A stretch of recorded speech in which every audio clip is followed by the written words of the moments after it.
Hello. Hi, magandang araw sa inyong lahat. Ako po si Lloyd Lee, first nominee ng ARTE Party List.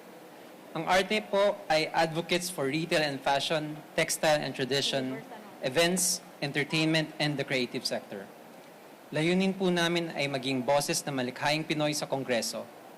Ipinaglalaban namin ang mga Pilipino mula sa industriya ng arkitekto, fashion, textile, sining at kultura para masiguradong mabigyan ng tamang proteksyon at suporta ang kanilang trabaho at talento.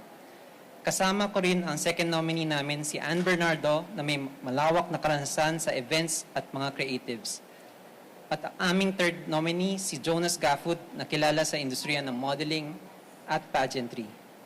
Bilang bahagi ng textile industry, nakita ko po mismo ang hirap, lalo na nakikipagkompetensya sa murang imports mula sa ibang bansa.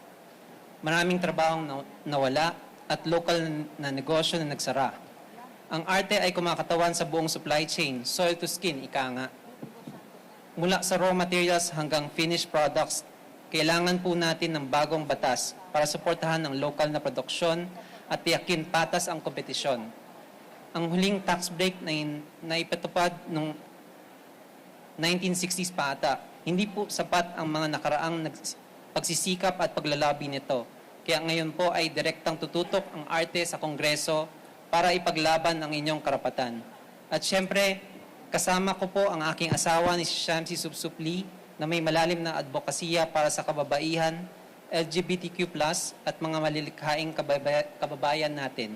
Siya po ay nagsimula ng ARTE Party List at nandito po siya para makasama sa pagtupad ng aming layunin para sa bawat malikhaing Pilipino. Salamat po. Thank you. 2 minutes is up. Any question?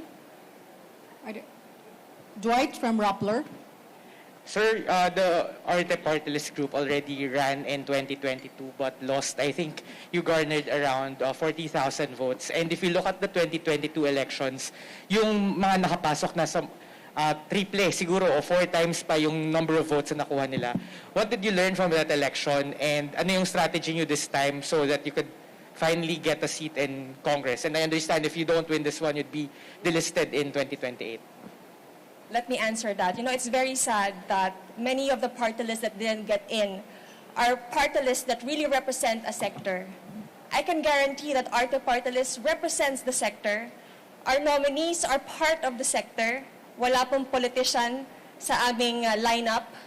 And nakakalungkot because kaming mga walang political machinery, wala kaming ways to campaign katulad ng iba naming kalaban. That's why I urge people, yung mga kasamahan namin na parte ng aming sektor, kayo po dapat ang lumaban kasi lumalaban kami para sa inyo.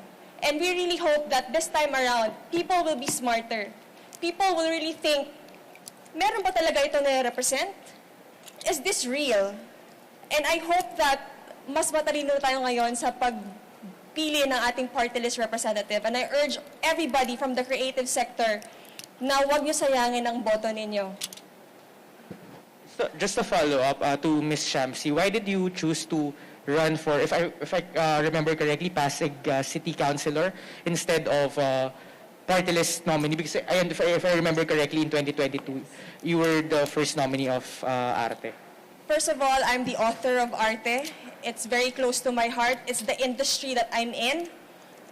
In 2022, because I'm from Pasig, doon po ako nag-ikot. And nakita ko, maraming pwedeng gawin. Maraming pwedeng i-improve. And very aligned yung platform ko po doon sa Pasig City run ko sa ARTE Party List. But of course, I'm still gonna push. Sabi nyo nga, mahirap manalo sa party list because madami kami naglalaban-laban. But still, we will continue that dream. And of course, kaakibat ko ang asawa ko, who's also part of the textile industry, the fashion industry, and we really, really push for local products. Sabi ko, lagi tayo naghahanap, bakit walang trabaho? Ba't kulang ang trabaho? It's because most of the things that we use, you check what you're wearing now, is it made in the Philippines? If it's not, then alam na natin ano yung dahilan, bakit walang trabaho? Because everything na lang na kaya naman natin gawin dito sa Pilipinas, ini-import natin. When in fact, kaya natin gumawa ng dekalidad na produkto at marami tayong matutulungang Pinoy kapag nag-support tayo ng mga lokal. Are there any more questions? Esther? Wala na po magtatanong? Mukhang wala na, ma'am. So, we go in the middle again for the photo op. Yeah.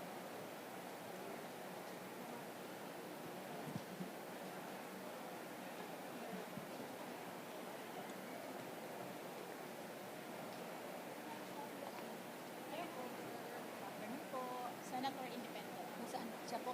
Nasa